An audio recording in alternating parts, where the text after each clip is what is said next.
No, for sure. Yeah, most of you guys have seen this. Jim, you were obviously away last week, but Yeah.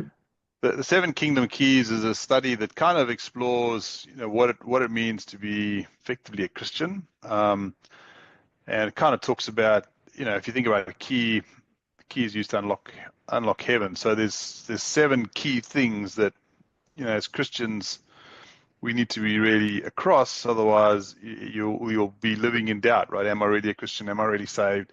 But if you kind of got these seven things nailed, then the chances are you're definitely saved, right? Yep. And there's definitely debate on this, right? And so what was kind of what came out of the study last week is that when we look at this first one, do you believe that Jesus was the Son of God? Well, most people that are Christian, that's an easy one. Yes, right?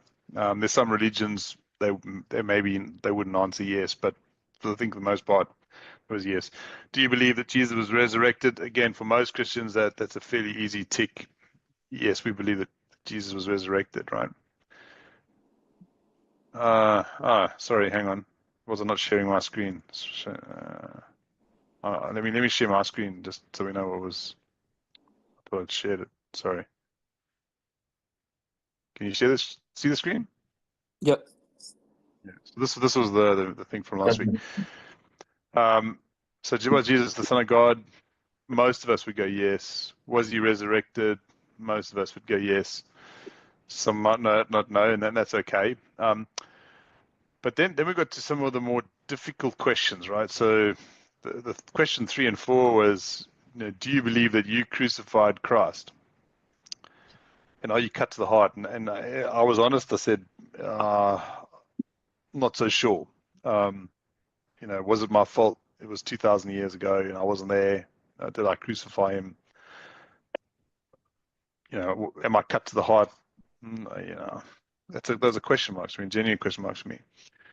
The fifth one is repentance, so change your mind, right? So changing your mind, we can get into a whole study on this, Nathan. I'm just trying to kind of recap quickly, but this is really about how you change your mind and your attitude towards living a godly life. Doesn't necessarily mean you're going to stop doing all the bad things you do or sin. That's probably not possible, but it's really about a change in mind. Baptism is another key thing that the Bible teaches, and again, there's a lot of debate as to whether baptism is the point at which you're saved or not. But that's another study. Yep. And then the last point is, do you believe that you receive the Holy Spirit when you're saved, right? And I think most people would sort of tick yes to that, at least in this group. So what we decided we'd do is we'd kind of focus in on one of the areas, which is this, did you crucify Christ? And are you cut to the heart? In other words, even if you accept you crucified him, does it actually impact you? Do you feel responsible? Or is it going to change the way you view this based on that? So that's sort of the context. So that was kind of last week's session, and now we're sort of flowing into this next session, which is called the cross. So I'm going to share my camera now. And jump in. So, you got any questions, Nathan, at this point? No, not for this moment. No worries. Okay. I just want to say, Antoine, that he doesn't really know much about Jesus and stuff like that. So this is going to be a good study for him for sure. Yeah. Okay. And that's okay, Nathan. I mean, the whole point of the study is to kind of learn more. We're all learning. Yep. So if the stuff you don't understand, that's fine, right? So in fact, you might have answered no to questions 1, 2, 3 above, right? And then that's fine. So, Yep. so don't stress about that.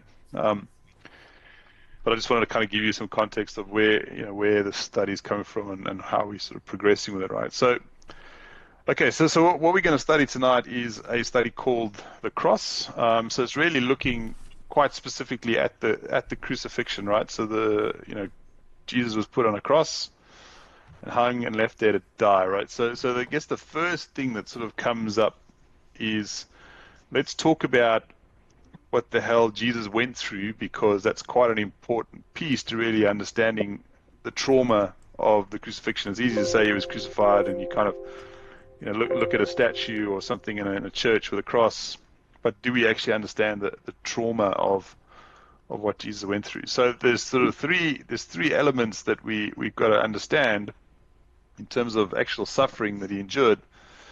And so the first one is the emotional suffering, right? So we want to unpack this a little bit now, and I'm going to get you guys, there's a bunch of verses, so we're going to have to really kind of move pretty quickly through these.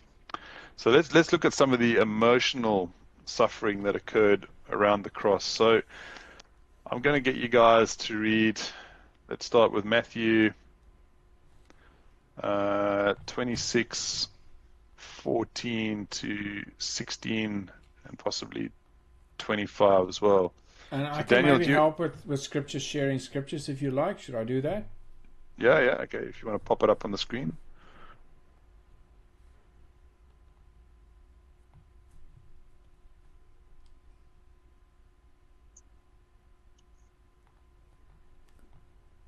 (26:14) to what, sorry? 14 to 16. And one of the 12, called Judas Iscariot, went to the chief priests and said, "What are you willing to give me if I deliver him to you?" And they counted out to him 30 pieces of silver. So from that time he sought opportunity to betray him. Yeah. So what's the first emotional thing that this verse is talking about?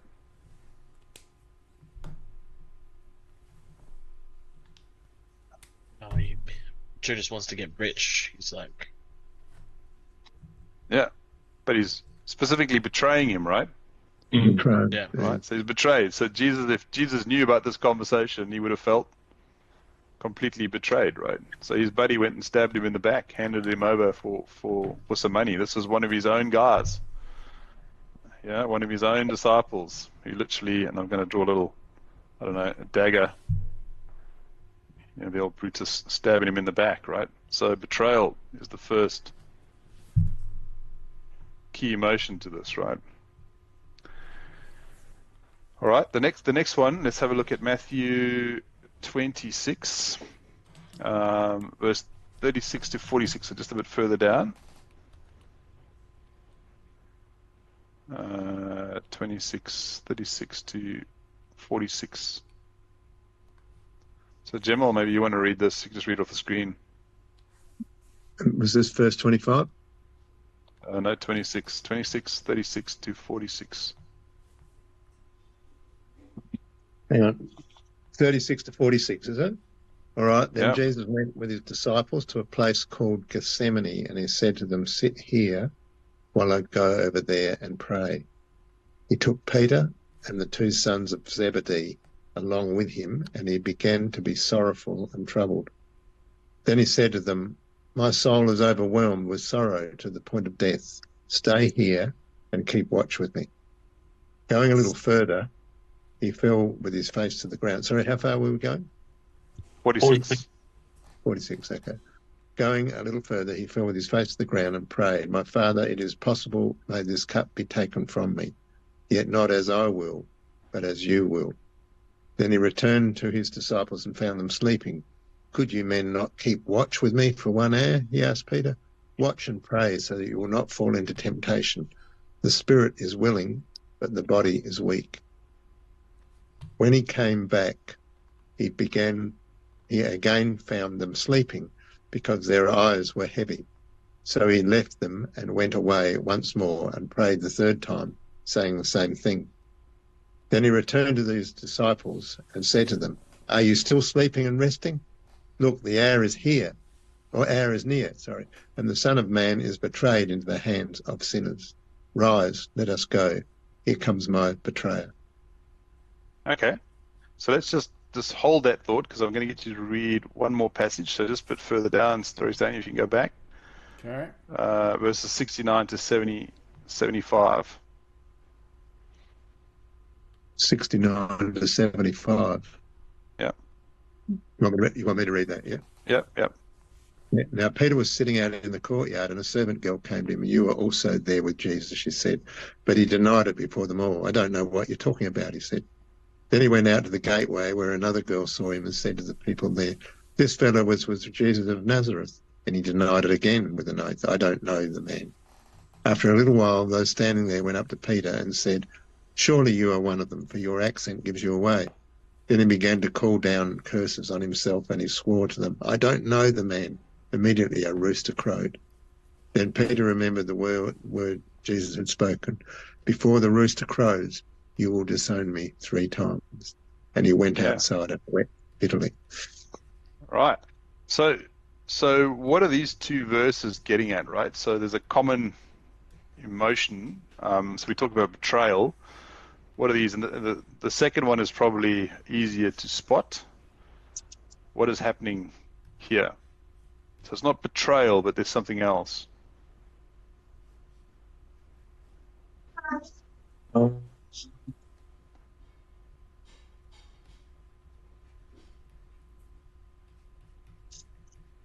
This sort of denial. Denial, right? So absolutely. So they've denied him, right? So they deny, they know the guy. So imagine how you'd feel if your mates, you're in trouble and they just pretend they don't know you. So the police are after you for whatever reason. No, we don't know him, right? So he was denied by his own guys in the second verse. In the first verse, Stan, if you just scroll up, Yeah. he's denied by someone else as well. So it's the first half of that passage, if you read the first bit. So close to verse 36.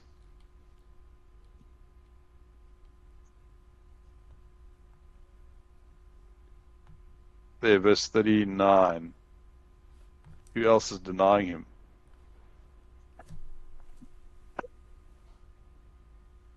His father. Or His God. father, exactly. So, he's begging, please take this cup from me. I don't want to go through this. He knows what's coming, right? But he's been denied. So he's been denied not only by his disciples, but his own father has denied taking this cup from him, or this chalice, right? So denial is a big thing, right? So here's a guy he clearly doesn't want it, but he's getting denied, and people are pretending they don't know him. So he's betrayed and denied. What about Matthew 26:56, Dane? If you go down to that one.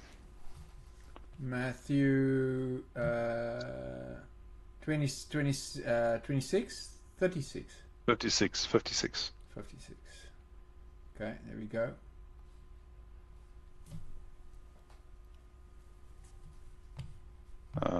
Nathan, you want to read that? I'll give it a go. But this has all taken place that has written of the sorry, I'm not very good with English. Pronouns, Prophets. is it? Prophets might be fulfilled, then all the disciples deserted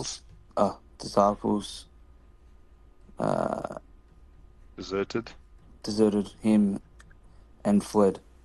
Yeah. So what is going on there? All the disciples fled. Fled, but there's another word in there just before fled. They deserted him. They deserted him, right? So again, imagine yourself in the situation, right? You're probably in the darkest point in your existence, and all your mates have left you. That's what he's going through, right? So he's been betrayed, been denied, and he's been deserted. Yeah. Let's look at one more on the. Sorry, Jermaine? They deserted him when one needed them most. Yeah. He needs his peeps. They're gone. Right, let's have a look at Luke 22:43 to 44. There's one more. Luke 22:43. Yeah. Bit further down, 44. Then an angel appeared to him from heaven, strengthening him, and being in agony, he prayed more earnestly. Then his sweat became like great drops of blood falling down to the ground. Yeah. So you can see here, they use the word anguish, right? So what's the emotion? What's he feeling here?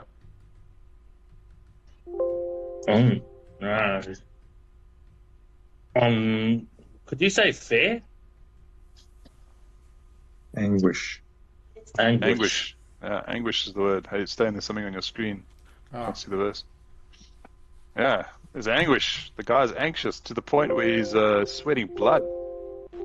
Mm. I don't know how many times you guys been that anxious in your life that you've actually sweat blood. Yeah, and it's been proven too. I was watching something about that it can happen, but it's very rare. Yeah. So that's the level of anguish. There's the emoji for anguish. That one of the teeth. yeah. Yeah. Yes, bodily they or they mental say, pain. they say that when women give birth, sometimes they sweat blood. Is the sweat vessels burst, and then there's blood coming out of it where they sweat. So that's where it comes from. Yeah. The dictionary definition is severe bodily or mental pain and Yeah. anguish. And that's just at an emotional level, right? This is what he's going through emotionally, right? Now let's have a look at what he went through physically. So the next kind of group is physical. So let's go and have a look at Matthew 26, verse 67. All right, I'll go there. We'll share again.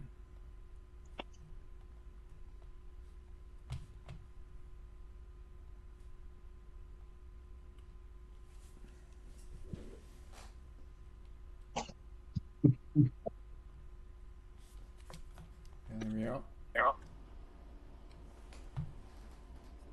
Daniel, you want to read that one?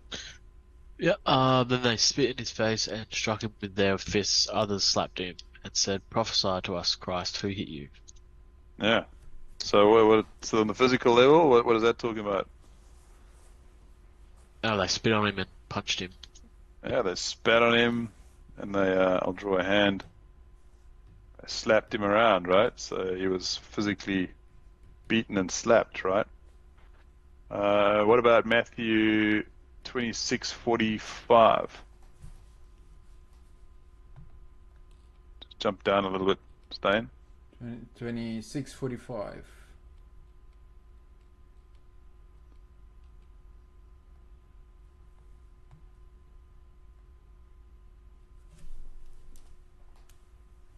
Stain, you want to read that? Yes. Then he returned to the disciples and said to them, "Are you still sleeping and resting? Look, the hour is near, and the Son of Man is betrayed into the hands of sinners. Rise, let us go. Here comes my betrayer." So what is happening there?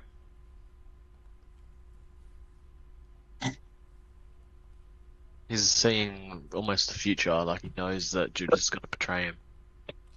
That's part of prophecy. Right? But there's something more. So physically, there's a physical consequence that's happened there. Can you just bring that verse back up? Oh, we're looking at the pictures. Yeah.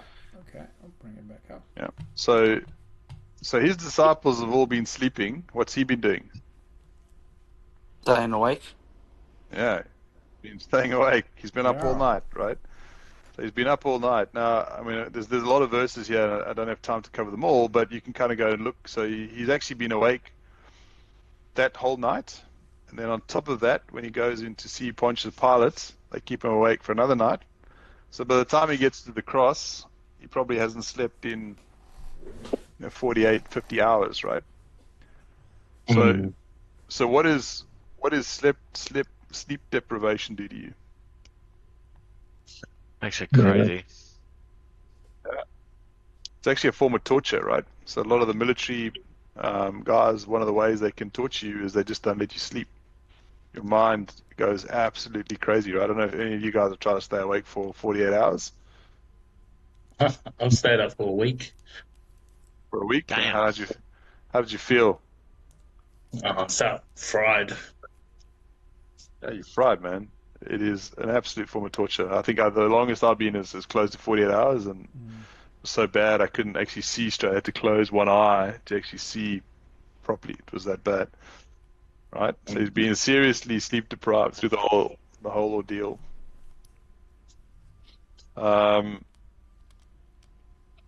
Things haven't recovered. What about Matthew? Let's look at 27. Matthew 27, verse 26. Then he released Barabbas, 25 to 26.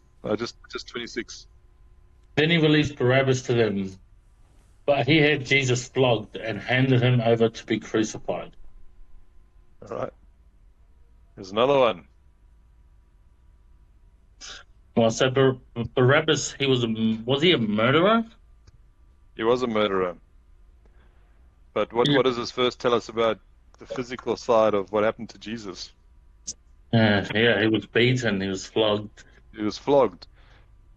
So again, there's a whole account if you want to dig into this. But the flogging in those days, was the cat and nine tails. You guys know what the cat and nine tails is?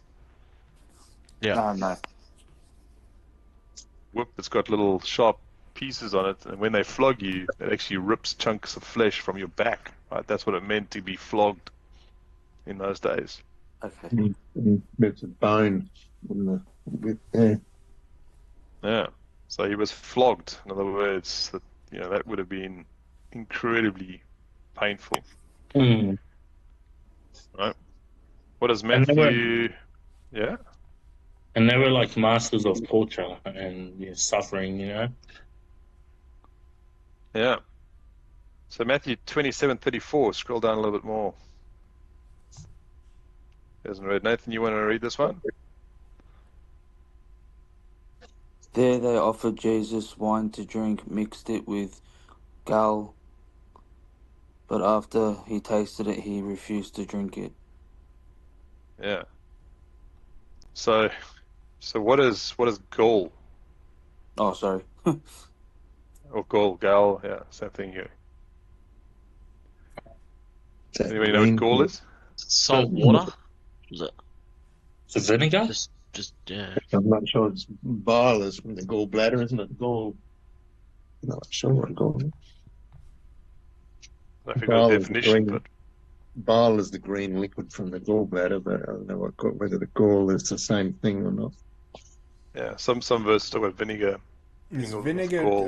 vinegar mingled with gall, so it's a combination of stuff. And gall says anodone, a wormwood poppy, so it's made from wormwood. So it's probably pretty bitter, right? So the Yeah. point is they're now giving him this horrible bitter vinegar stuff, right? So you've been flogged, you've been kept awake, you've been dragged out, you're desperate for something to drink. They're giving him vinegar and gall, right? Tastes awful. Yeah. So the point is that he was conscious enough to realize how bad this tasted, right? So he's got no painkillers. He's suffering through this, and he's conscious enough to know that there's this horrible stuff in a cup that they're given to him. It is actually, but it does say in the dictionary, it is actually bile. It's a secretion of the liver, I guess, of the gallbladder. Bile. Yeah. It's green and it's bitter. Yeah. Yeah. And then finally, let's have a look at Matthew 27:46. Alright, I'll go there. Matthew 27:46.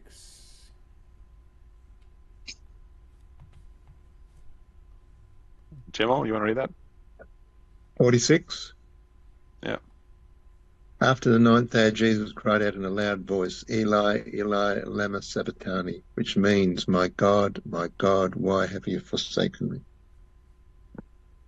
Yeah. And that's basically when he dies, right? So, the final thing was he's basically exhausted physically to the point of death. So I don't know if you guys know much about the cross, but actually you suffocate to death on a cross. So when you hang in there, remember they haven't actually broken anything. He's obviously lost a lot of blood, a lot of water, but what happens is you start to hang, and obviously the more you hang, the harder it makes for you to breathe. And so what they try and do is they'll stand up or they'll pull themselves up, but obviously now you're pulling on the nails.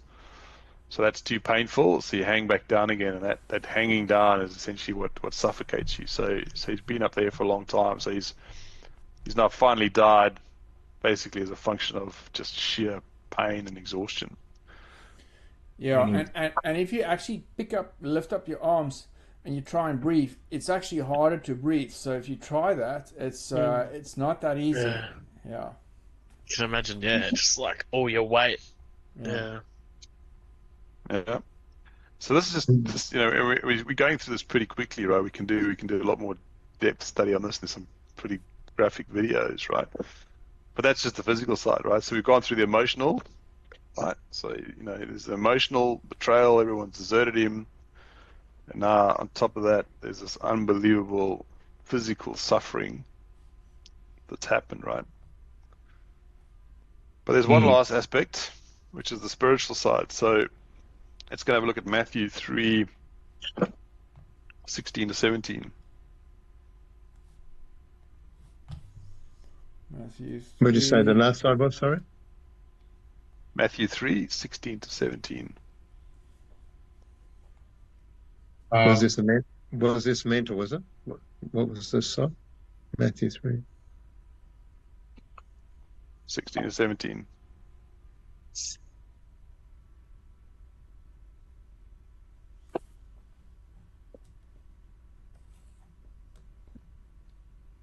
Tremaine, you want to read this one? Oh, he's gone. Stain, you better read this one. Yeah, sure. As soon as Jesus was baptized, he went up out of the water. At that moment, heaven was opened, and he saw the Spirit of God descending like a dove and lighting on him. And a voice from heaven said, "This is my Son, whom I love. With him I am well pleased." So what does this tell us about the relationship between Jesus and God? That was separate. Yeah, but more the emotional relationship, right? God loved his son, Jesus. Yeah, they both deeply loved each other, right? So God Mm. loved Jesus, Jesus loved God, right? Like you would love your own father. But remember what we talked about earlier. Who denied Jesus? God did, right? So at a spiritual level, he is physically separated from God, right? This whole crucifixion basically broke that bond between Jesus and God. So that, imagine having your own mother or someone you really love, your wife, ripped away from you as part of this ordeal. What else was he suffering during the spiritual phase, right? So let's have a look at Matthew 27, verse 45.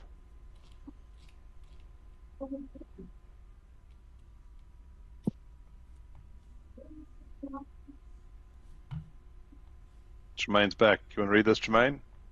Yeah, Matthew 27, 45. Yeah.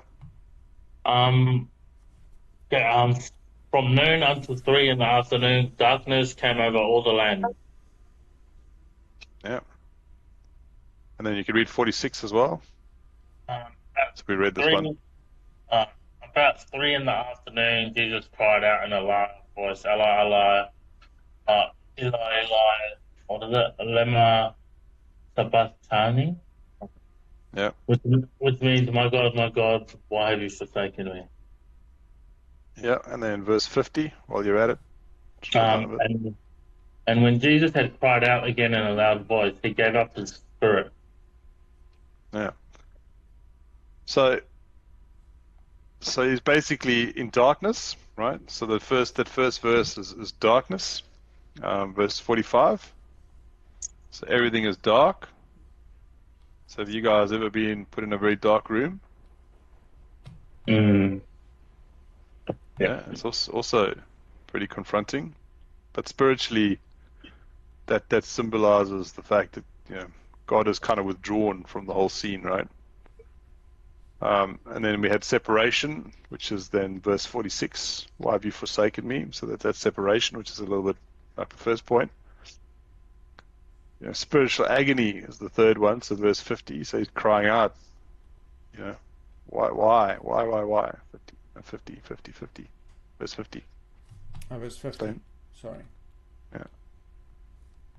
He cried out in a loud voice and gave up his spirit, right? So he's in absolute spiritual agony. He's given up spiritually. And then what happened to his spirit? Let's have a look at 1 Peter 3:18.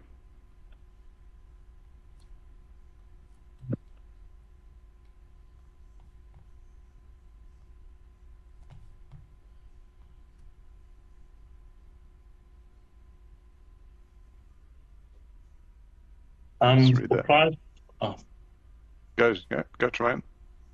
for Christ also suffered once for sin, the righteous for the unrighteous, to bring you to God. He was put to death in the body, but made alive in the spirit. Read down to 20. Sorry. After being made alive, he went and made proclamation to the imprisoned spirits, to those who were disobedient long ago when God waited patiently in the days of Noah while the ark was being built. And only a few people, 8 in all, were saved through water. All right. So what is this verse talking about? Where is Jesus?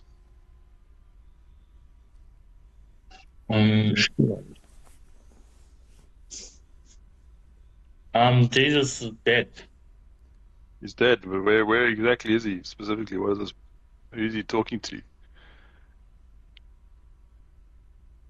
I think hell. He's in hell.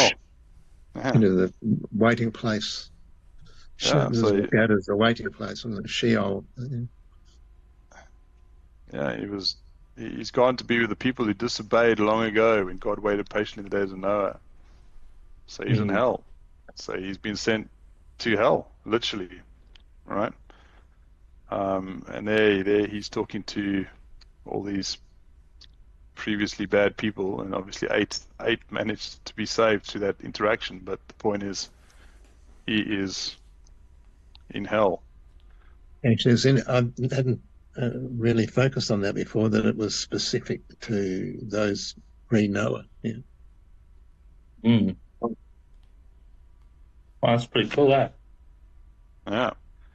So spiritually, he's had his heart broken, been separated from God, been put in a dark place, had all this anguish, and on top of it, he's actually been sent to hell, which I think for the most of us would be the worst place to go, period, right? So if you kind of look at the cross, right, this is what happened to Jesus, right? And why did this happen to Jesus? Why did he have to go through this? To To fulfill. save us. Save us. Are we sure about that? To save everyone. Yeah. Yeah. So, okay. So we're gonna do another quick study, which is also part of this. We're gonna spend a few minutes now just looking at who else was at the cross, right? So who were the characters at the cross? So let's have a look at Matthew 26, verse 67.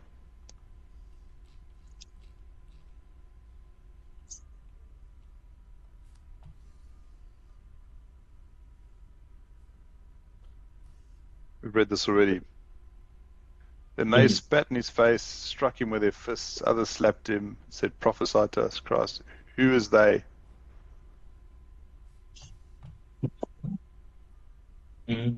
Just the people. Just people in the area, wasn't it? Or was it the guards? This is the guards, right?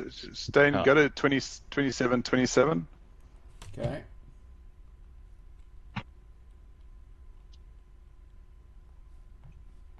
Yeah, read that one. Then the governor's soldier took Jesus into the praetorium and gathered the whole company of soldiers around him. Yeah. Cool. So the first character that we find at the cross is obviously soldiers, right? These are the guys that beat him. These are the guys that mocked him, spat in his face. did all those nasty things, right? So that's the first character. Do you think they enjoyed it? Yes. They did, right? There's a bunch of verses, again, we won't read all of them, but they cast lots, they were teasing him, they were mocking him. They were just there to beat the living daylights out of him, right? Yeah. Who were some of the other characters at the cross? Let's have a look at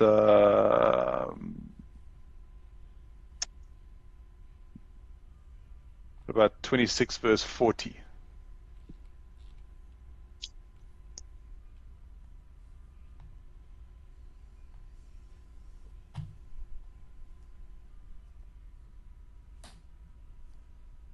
'26 verse 40.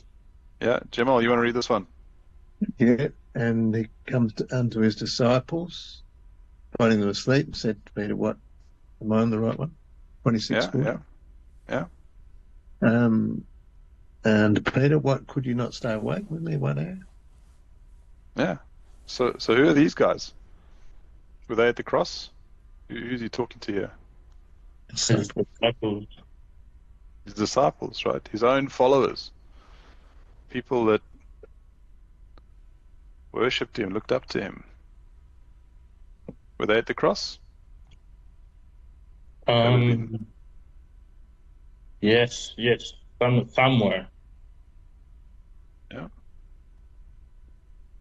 But yeah, again, you can kind of read more. There's other people that were at the cross that were also, followers. I think Mary was there. There was his mother was there. So there were a number of people that followed him, right? So, but the point is, the second group of people that were there were actually followers and disciples of Jesus. So did they do anything to stop this? No. They were overcome by it. Maybe Peter. Peter tried to, but What did Jesus Peter told do? him. He cut the ear off one of the soldiers, and Jesus healed his ear back and said, "If you live by the sword, you'll die by the sword. But if you live by, what does it say? Yeah, I forgot." Yeah, no, you're but right. you're right. So he did try and defend him, but he's probably the only one, right? So what about the rest? They fled. They betrayed him, they denied him, they ran away. They were there. They were obviously watching what was going on, but they ran for cover, right? Yeah. So yeah, these are his own followers. All right. What about some of the other characters? Let's have a look at Matthew 27 verse 20.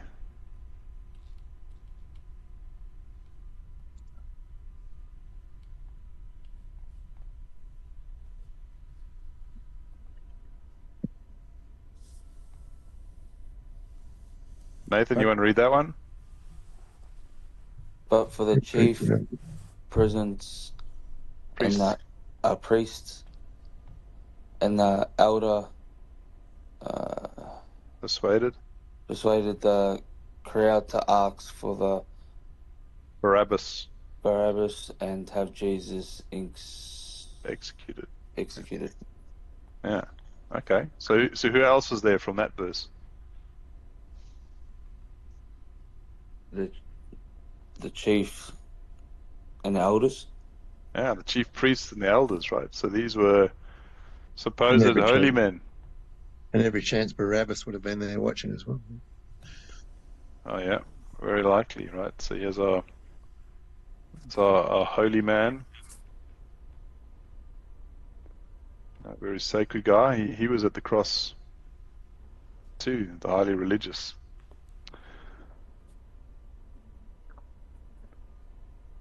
And did they do anything? The priests, did they step in to stop it? By what the They way encouraged it. They encouraged it. They instigated it. Hmm. So let's look at the last one. This one's always an interesting one. Matthew 27:31.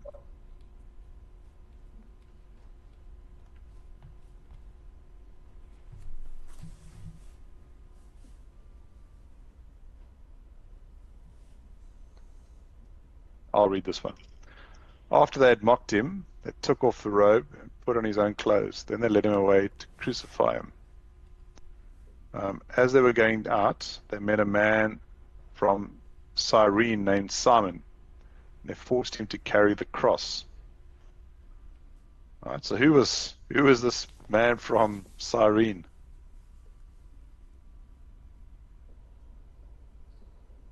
Just some random guy. Yeah, he was just a bloke. He was just at the wrong place at the wrong time. Right? He wasn't necessarily a disciple or anything. He just was there. So he was basically a bystander.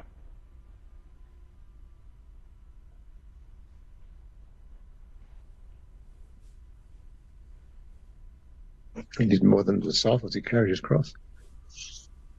Yeah. Actually, I just got the reference to that, like here in Perth, Cyrenian house, carrying the cross. Yeah. So these are all the types of people that are physically at that cross, right? So I guess the question for you now is, are you any of those people, or would you associate with those people? So let's say you were at the cross 2,000 years ago. Who would you be? Which of those characters? Daniel? Would you be the soldier that enjoyed beating him up?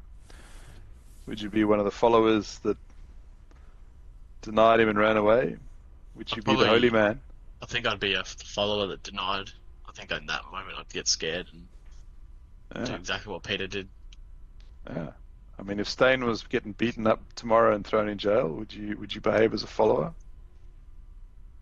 Assuming there was the whole Perth army or the whole Australian army dragging him out with tanks and guns, would you run in and try and cut off one of their ears? Probably not. I wouldn't. I'd agree with that. I'd be a follower too, mate. What about you, Gemel? Who are you? Well, I suppose when you've got to face when the chips are down, how do you respond? But certainly, as disciples, we should be hearing the call of God. And I think Simon to some degree, but I would again say one of the followers. You're a follower as well. Nathan, how about you?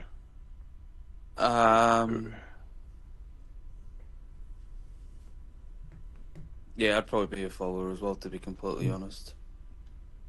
I mean, I do feel at times that if you're looking at the example of Simon and carrying the cross is actually stepping in, stepping in to be able to speak to somebody. So that it's the call, the service call. Simon has been called to be a servant. No, but I think that's just the bystander. He just got wrapped up in it. So that's probably a non-Christian, someone who has got no idea what the hell is going on, right? Simon was that guy. He had no idea. He was just a bloke from Cyrene. Yeah, but it's interesting. It's interesting out of all of them when you look that he's carrying the cross, and we're called to carry our cross. So it's sort of the entrance there is strong for me. Yeah, the difference with Cyrene, this guy, is he didn't volunteer to carry the cross. It's not like he said, "Let me help."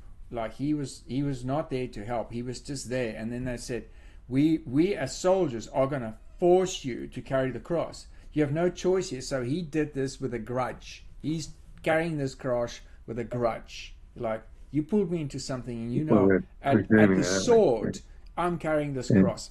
So that's how some of us are. Like, you are forced to come to church. You are forced to do the right things. You are forced to, so that's the person that goes to church, but he doesn't want to go to church. Come to meetings, but he doesn't want to be part of the meetings. He's kind of forced in some way to do it. That's actually what that character exemplifies. Now, back to me, who would I be? I would be the soldier. I was in the cops. We enjoyed beating people. It was fun, and we did stuff like that. So I would have been a soldier. We did that. So So I think if you're a bit of a violent natured guy type guy, you've been in a brawl, you're probably a soldier type guy because you beat people up in brawls. Then you also will be probably a soldier because you enjoyed it as in brawls. I also would be a disciple because sometimes as a Christian I've betrayed Jesus. I've messed up. Like I should not do it, and then I do it.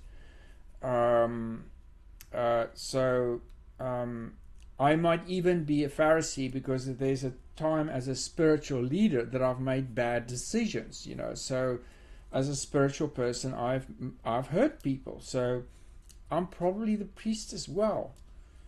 And there's times when I went and did Christian stuff which I didn't want to do it. I was just plainly forced to do the right thing. So I probably would have been all of them in some way. Yeah. How about you, Tremaine? Who are you?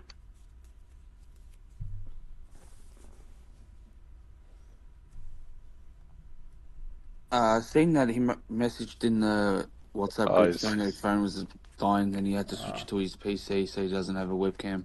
I don't know if he has Oh. anything that he can speak with. Okay. Oh, he's got no microphone. No microphone. Okay. So can you hear us? Probably. He probably. I think he all can right. hear us, yes. Yeah. Okay.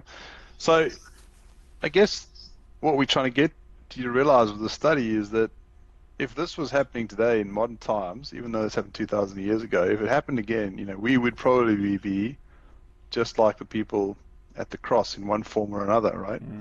We'd either be the soldier who enjoyed beating this Jesus bloke up because it was fun. We'd either be followers, and maybe we are because we're Christians that are now too scared because the army's turned up, and who are we? We're powerless. Like, we can't stop this. We might be the religious person who stands on the hilltop going, well, this is bad. This is bad. But yeah, get rid of him anyway. And we could just be the bystander, right? We could be the non-Christian who has no idea what the heck is going on, and he's just bullied into this begrudgingly. So, what I take from this is that, even if this happened today, we might as well be in there 2,000 years ago. It doesn't change who we are, right? So we can't say, oh, well, it was a different time, different people. The reality is the people that were at that cross are exactly the same as us today. And we know that Jesus died for our sins. So this, for me, answers the first question. You crucified Jesus. You crucified Jesus. We crucified Jesus. He died for us. We're no different to any of those people that were at the cross. And so when you start to see that, then you got to look at what's above, right? So if we were the ones responsible for crucifying him, what did he go through? So the emotional betrayal, being denied, The abandoned. physical side of things. Yeah, just to the point he was so anxious, he was sweating blood. We put someone through that level of torture.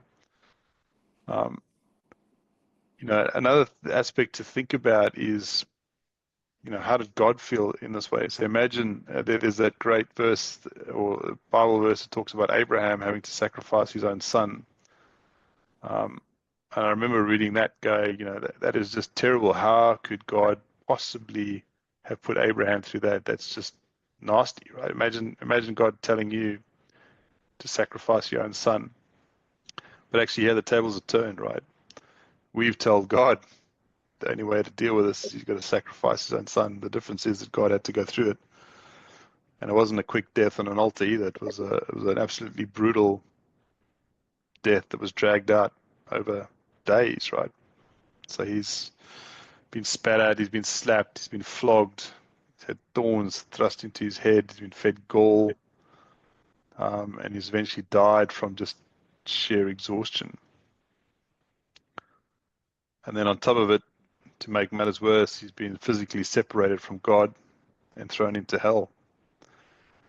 That's what we put Jesus through. So when you start to think about that and try and actually imagine doing that to someone today, I can't imagine it makes me feel very good about myself. Don't know about you guys. Yeah, it's an It's- intense thought. It's just like the Passion of the Christ movie. You sort of watch that, and it makes you feel bad. Yeah. But watch that, knowing that you did that. Yeah, sort of don't worry about everyone else. It's looking at it personally, isn't it? Yeah. Because we don't look at it from a personal perspective. We just look at it as a movie. But if you watch that knowing that you were one of those people at the cross, so you did that to that person, you're responsible for that. How does that then make you feel? And that's the cut to the heart that's talked about in the Seven Kingdom Keys, right? Do we really actually understand what we put Jesus through? And yep, maybe we weren't physically there, but you can imagine being there, what this guy's going through. Maybe that's a good idea, Daniel. Maybe we should all just watch The Passion of Christ. You know, isn't it very interesting that, you know, to picture Bible as a little child, and you really got quite emotional. Why did Jesus have to die? And you were like cut the heart in a different way, a lot from an emotional, because you were open to it. And as you get older as men and women, that it takes something to actually be cut to the heart. It doesn't happen just automatically like it might with a little child, you know. That is so open, and Jesus said, "Unless you become like little children."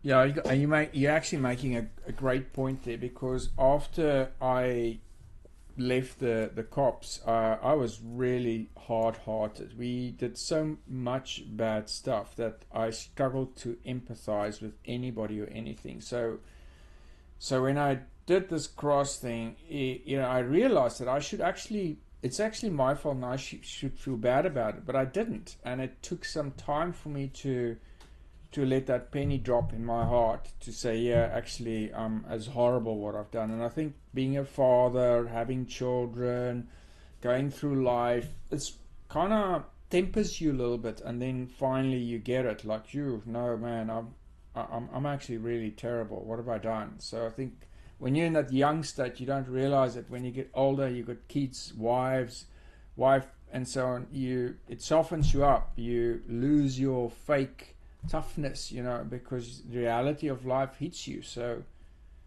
yeah, it's a good point.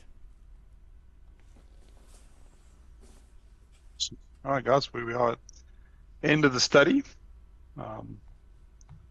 It's a pretty confronting one in some ways. Thank you. Great study. Really great. Awesome. So, Stan, can I ask you to Thanks, close for Anton. us? Did that well, Anton. Well done. Yeah. That's Thanks. great. All right, God, just thank you very much for this amazing cross, God. Every time I see it, I'm like amazed that the creator of the universe would put his son on the cross for us, and we still sin. I just can't get it. So you must love us a lot, because I would have given up long ago. So we are amazed at you. You've shown yourself as someone beyond love and holiness. So we want to follow you, and I take responsibility for how I've done it, God, and thank you that you have grace, and you have more grace, and we worship you. Pray this in Jesus' name. Amen. Amen. Awesome, guys. Thanks a lot. Hey, Nathan, good to meet you. Thank you guys for allowing me to come in. You're welcome. You're welcome anytime, man. Join us again next week.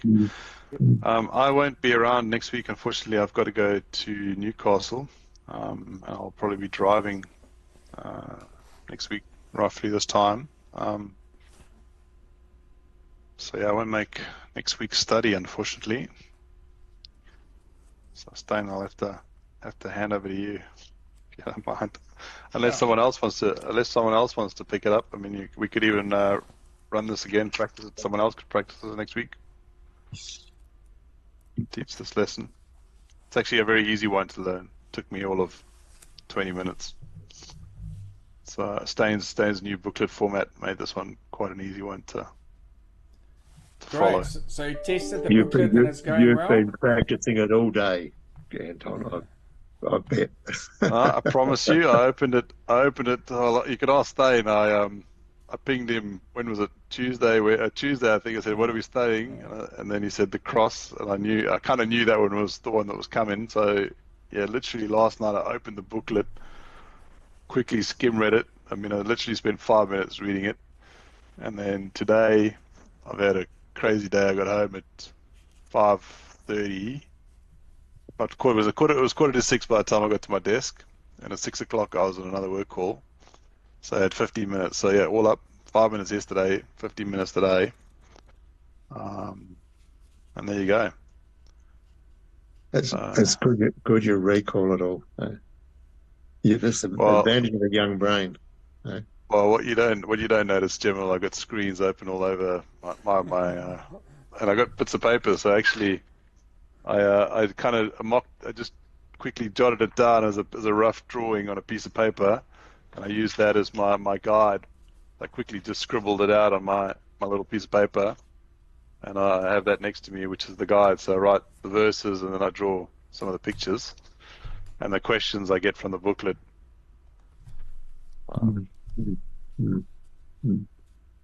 Very good. Anybody else made a drawing? Mine's not that. I've done it. I need to get a bigger book. I started late on my diary. I hide the diary. There's a full page on the diary. Cool. All right. I've got one somewhere here as well. Awesome. All right, guys. Buddy. Stay safe. God bless. Have a great week. All right, you too. too. Good to see you all. See you. Yeah, encourage Nathan. Like in a quiet time with God, I started doing this. You get a Collins full-page diary, and you can make notes. Like in terms of anything on the day. You spend a bit of time with God. It's good. Yeah. Just a bit of encouragement. Yeah. No worries. Thank you very much. Yeah. All right. Good to meet Awesome. you, Nathan. Good You to see too. you, Jamal. Thanks, you guys. Cheers, guys. See you guys. Bye. Cheers. See ya.